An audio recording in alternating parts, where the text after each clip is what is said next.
Hello বন্ধুরা, কেমন আছো? আশা করি তোমরা সবাই ভালো আছো, আমিও ভালো আছি। আর আজ আমি এসেছি একটু বিয়েবাড়ির পার্টিতে, বৌভাতে। আর দেখো, এটা হচ্ছে আমার পাশের বাড়ি ভাস্তি। আর এদিকে সবাই দেখো, বিয়েবাড়িটা একদম ফাঁকা ফাঁকা লাগছে না? একদম ছিমছাম। দেখতে পাচ্ছ, বর আর বউ, ওদের মুখেও বেশি হাসি নাই, কেমন একটু মনমরা বিয়ে বাড়িটা। অথচ কী বলো তো, এই যে ভাইটা দেখতে পাচ্ছ, ওই ভাইটার কয়দিন আগেই, মানে 6 মাস আগে মা মারা গেছে।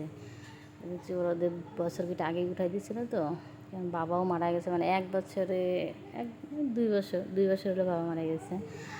এর জন্য মানে কী করবে বলো, একা। দিদিটারও বিয়ে হয়ে গেছে, যেন আর ওদের আত্মীয় স্বজন সবাই মিলে ওকে বিয়ে করে দিল, যাতে দুজনে মিলে সংসার করতে পারে। তার জন্য বিয়ে বাড়িতে সেরকম বেশি লোকজন নেমন্তন্ন করে না, ছোট্ট ঘরোয়া পার্টি একটু। এই জন্য দেখো, ওর মনটাও বেশি ভালো না, কারো মুখে হাসি নেই, আর বিয়ে বাড়িটাও ফাঁকা। তা কী করবো, আমরাই সবাই একটু নিজেরা একটু আনন্দ ফুর্তি করলাম। টাটা, বাই, রাখি।